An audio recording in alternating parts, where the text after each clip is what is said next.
Monday morning வழக்கம் போல் நமக்கு கொஞ்சம் சோம்பேறித்தனத்தோட பரபரப்பாக இருக்கும்.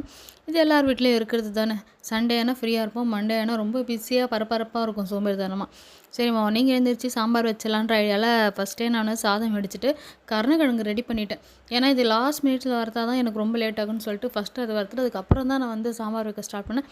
சிம்பிளாக இன்றைக்கி வெறுமனே கத்திரிக்காய், முருங்கைக்காய் ஒரு 2 ஏன்னா ஒரு வேளைக்கு போதும். நேற்று வச்ச மீன் குழம்பு நிறைய இருக்குது, அது வேஸ்ட் ஆகிடும். இது வந்து நைட்டு நான் டிஃபன் செஞ்சு காலி பண்ணிவிடுவேன் மீன் குழம்பு.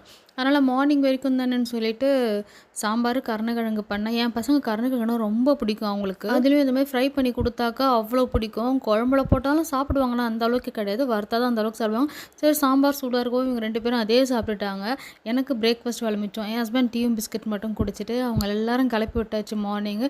இவங்கெல்லாம் போனதுக்கப்புறமா அந்த பெட்ஷீட்லாம் ரொம்ப நாள் ஆகுது துவைக்காமல். சரி அதையும் துவைச்சி எடுத்துருவோன்னு சொல்லிட்டு கையோட துவைச்சி எடுத்துட்டேன். ஆக்சுவலாக நேற்று ஈவினிங் தான் நிறைய துணி துவைச்சி காய வச்சுருந்தோம் நாங்கள். அதை எடுத்துகிட்டு இதை காய வைக்கணும். ஸோ ஒரு வழியாக வேலையை முடிச்சலான்னு சொல்லிட்டு அதை காய வச்சுட்டு அந்த துணி எடுத்துகிட்டு வந்து வச்சாச்சு. வச்சுட்டு மறுபடியும் சின்ன சின்ன வேலை இருந்துக்கிட்டே இருக்கும்ல, அந்த வேலையும் பார்க்கணும். பார்த்துட்டு இருக்கும்போது கொஞ்சம் வீடு ஒட்டரையாக இருந்தது. வீட்டை விட வெளியே பால்கனியில் தான் ஒட்டரை அதிகமாக இருந்துச்சு. சரி ஃபஸ்ட்டு வீட்டில் லைட்டாக க்ளீன் பண்ணிட்டு அதுக்கப்புறம் பால்கனி போகணும். இது புதுசாக வாங்கி வச்சு ஒரு 15 days ஆகுது, ஆனால் யூஸ் பண்ணவே இல்லை. சரி இது இன்றைக்கி நம்ம ஓப்பனிங் வேலை கொடுத்துருவோம் இதுக்கு அப்படின்னு சொல்லிட்டு எடுத்து பண்ணி பார்த்தா சூப்பராக இருந்துச்சு. ஆக்சுவலாக அவங்க என்ன சொன்னாங்கன்னா இழுக்க இழுக்க வரோம், நாங்கள் நல்லா அதுக்கேற்ற மாதிரி இருந்துச்சு. நம்ம வேறு ஹைட் வேறு ரொம்ப ஓவர் ஹைட்டா, அதனால் நம்ம சேர் மேலே ஏறி நின்றுலாம் இந்த துறப்பு தைச்சி டஸ்ட்டு தழும்புல ரொம்ப கஷ்டமாக இருந்துச்சு.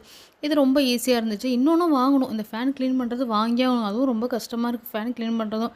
சரி இது வீட்டுக்குள்ளெல்லாம் ஃபஸ்ட்டு க்ளீன் பண்ணிட்டு அதுக்கப்புறம் போய் பால்கனிலாம் க்ளீன் பண்ணிட்டு, பால்கனியில் தானே துணி துவைப்போம், அதனால் பால்கனி ஃபுல்லாக க்ளீன் பண்ணி எடுத்துகிட்டு வந்தாச்சு. இதுதான் ஃபஸ்ட்டு வேலை இன்றைக்கி முடித்தோம். எல்லா வேலையும் முடிச்சுட்டு நமக்கான டீ டைம் ப்ளஸ் டிவி பார்ப்பேன். 1 hour பார்த்துட்டு மறுபடியும் வேலையை கண்டினியூ பண்ணுவேன். இன்றைக்கான வீடியோவில் தான் நாளைக்கு என்னென்னு பார்ப்போம். பாய்.